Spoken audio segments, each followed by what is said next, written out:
मोदीनगर तहसील में हैं। यहाँ बार एसोसिएशन के चुनाव की तैयारी चल रही है और मेरे साथ सचिव पद के प्रत्याशी सौरभ मुदगल जी हैं। तो सौरभ जी, आपका स्वागत है। जी, सबसे पहले मैं आपको धन्यवाद करना चाहूँगा कि आप लोग हमारी तहसील में आए, हमारी तहसील की रौनक बढ़ी आपसे। बहुत-बहुत आपका धन्यवाद। बाकी आपके जो भी सवाल होंगे मैं जवाब दूँगा इन बातों का।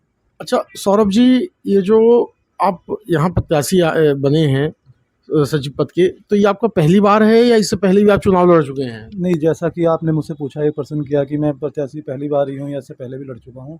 मैं आपको ज्ञात करा दूँ इसमें कि पिछली बार का जो हमारी कार्यकारिणी थी, उसमें भी मैं चुनाव जीत के आया था। हमारे यहाँ पिछले 10 सालों से चुनाव नहीं होते थे। पिछली बार हमारे यहाँ चुनाव हुए हैं, बार काउंसिल के आदेश से माननीय चेयरमैन महोदय ने हमारे यहाँ चुनाव कराए और चुनाव कराने के बाद में मैं आपके सामने बैठा हूँ। पिछली बार भी मैं सचिव था। मैंने अपना विधि सम्मत रूप से इस्तीफ़ा दिया और इस्तीफ़ा देने के बाद में मैं पुनः चुनाव लड़ रहा हूँ। अच्छा सौरभ जी, एक बात नहीं समझ में आई कि लोग जो है चुन के आने के लिए बहुत मेहनत करते हैं, बहुत संघर्ष करते हैं सचिव के पद पे। आप सचिव जैसे पद पे आके आपने इस्तीफा दे दिया, ये वजह?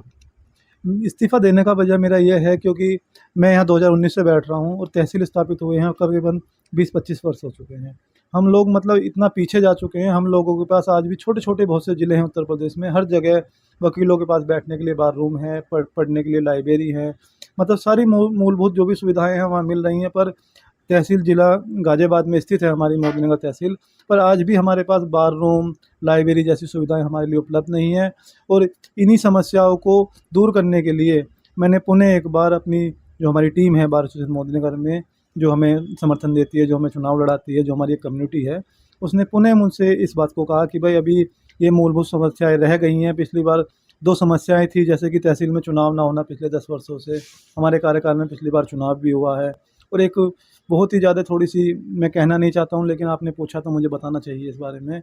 हमारे यहाँ 3-3 बार काम कर रही थी, जिससे कि जो अधिकारी थे वो थोड़ा-सा हम लोगों पे प्रेशर में रहते थे। हम लोगों के जो कार्य थे मूलभूत तरीके से नहीं हो पा रहे थे। अब सब लोगों की माँग पे मैं पुनः इस्तीफ़ा देके एक बार बार रूम और लाइब्रेरी की तरफ, और हमारे जो साथी हैं, नए साथी आ रहे हैं, उनके पास बैठने के लिए चैम्बर की भी व्यवस्था नहीं है। पर यही उनका मुद्दा है कि भैया एक बार आप फिर से प्रयास करो और चुनाव जीत के आएँ तो हम बार रूम और लाइब्रेरी और वकीलों के लिए चैम्बर यहाँ उपलब्ध कराएँ। बिल्कुल मन से और खुले दिल से साफ़ है हमारी नीयत, कोई भी हमारी नीयत में खोट नहीं है किसी प्रकार अच्छा की। सौरभ जी, आप जो है जब आप बात कर रहे हो तो मुझे आपकी बातों में एक दर्द महसूस हो रहा है कि आज भी आप जैसे बार रूम ना होना, यहाँ चैम्बर नए अधिवक्ताओं के लिए चैम्बर ना होना, और वो भी मोदी नगर जैसे ऐतिहासिक शहर में, तो उसके लिए मुझे आपका दर्द महसूस हो रहा है कि आपके दिल में दर्द है इस चीज़ के लिए। तो ये गाज़ियाबाद एक एक जाना माना ज़िला है, मोदी नगर उसमें भी बहुत एक ऐतिहासिक शहर है।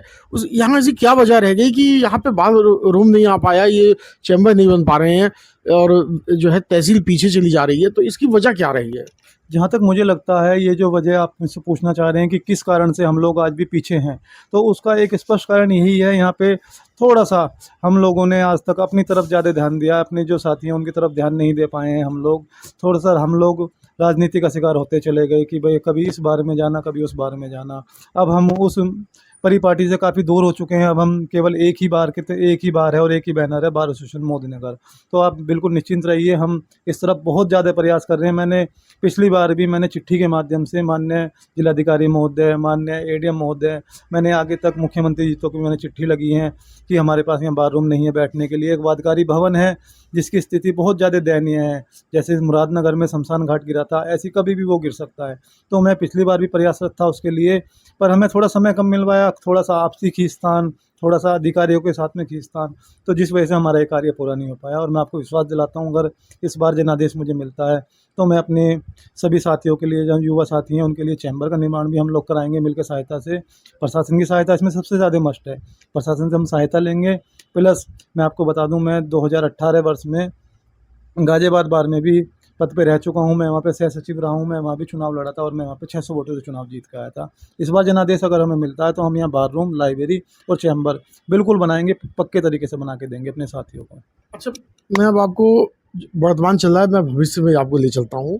अगर 28 तारीख में आप सचिव बन के आते हैं, चुनाव जीत के आते हैं, तो पहले महीने के अंदर मैंने ये अधिकतर कई लोगों से पूछा जिनका मैंने इंटरव्यू लिया, पहले महीने के अंदर आपका ऐसा कौन सा काम है जो आप पहले महीने में सोच के रखा है कि ये मुझे सबसे पहले यही काम कराना है? सबसे पहले बार रूम है हमारे पास, क्योंकि प्रशासन ने हमें बातकारी भवन ये दिया हुआ है बैठने के लिए। हम लोग यहीं बैठ के मीटिंग करते हैं, जैसे भी उस बातकारी भवन की हालत है। आप तहसील आए हैं तो मेरा एक निवेदन ये भी है, आप उस पर भी प्रकाशन थोड़ा सा प्रकाश डालें प्रशासन पे कि देखिए क्या स्थिति है यहाँ बातकारी भवन की। अगर किस दिन ये हादसा हो गया तो हम किसको क्या जवाब देंगे, क्योंकि जान बहुत कीमती है। रही बात जीत के आने की, अगर हम जीत के आते हैं भगवान की दुआ से, तो सबसे पहला कर्तव्य मेरा यही होगा कि हमारा जो बार रूम हमारे पास नहीं है, लाइब्रेरी नहीं है, हम इसकी तरफ एक बहुत मजबूती से कदम बढ़ाएंगे और जल्द से जल्द। और चैम्बर्स भी हम लोगों को बना के देने हैं, क्योंकि मैं यहाँ बैठ रहा हूँ पिछले 5 सालों से, मैं देख रहा हूँ हमारे युवा साथी भी हैं, करीबन 10, 12, 15 की गिनती में ऐसे साथी हमारे पास हैं जिनके पास चैम्बर नहीं है। तो चैम्बर ना होने की स्थिति में वो कैसे वकालत कर पा रही मैं जान सकता हूँ, क्योंकि मैंने उस दौर से मैं भुगता हुआ हूँ। अच्छा, हमारा इंटरव्यू आखिरी मुकाम पे है। आप अपने अधिवक्ता साथियों से, जिन्हें आप अपना परिवार भी मानते हैं, जिनके लिए आप लगातार संघर्ष भी कर रहे हैं, आपने इस्तीफा भी दे दिया था उसी संघर्ष की वजह से, तो आप अपने अधिवक्ता साथियों से कोई अपील आप कहना चाहते हैं? मैं बस यही कहना चाहता हूँ, देखिए चुनाव हैं, आते जाते हैं, पहले जो गुटबाजी यहाँ चलती रही हैं, पर ऐसा ना हो। बस अधिवक्ता समाज में ही अभी एकता बाकी बची हुई है। चुनाव ख़त्म होने के बाद में किसी भी प्रकार की देश भावना आपस में ना रखी जाए, सभी लोग मिलके एक मजबूत बार की तरफ हम बढ़ें और अच्छे अच्छे कार्य करें, जिससे कि समाज में हम लोगों का यहाँ नाम हो, किसी प्रकार की भी दुर्भावना आगे ना हो। अच्छा, आप अपने लिए तो कोई अपील करना चाहोगे? आपने तो जो है इस इंटरव्यू में भी आपने सबके लिए कहा, जो है आप अपने लिए भी तो कुछ कहना चाहोगे, अपने अपने लिए भी कुछ वोट मांगना चाहोगे तो आप मांग सकते हैं। कोई समस्या वाली बात नहीं है बड़े भैया, हमारा तो सेवक है, हमें तो सेवा करनी है, बाकी जो होगा देखा जाएगा। जनादेश पे विश्वास है। हमसे बात करने के लिए आपका धन्यवाद। धन्यवाद भैया, बहुत बहुत आपका भी।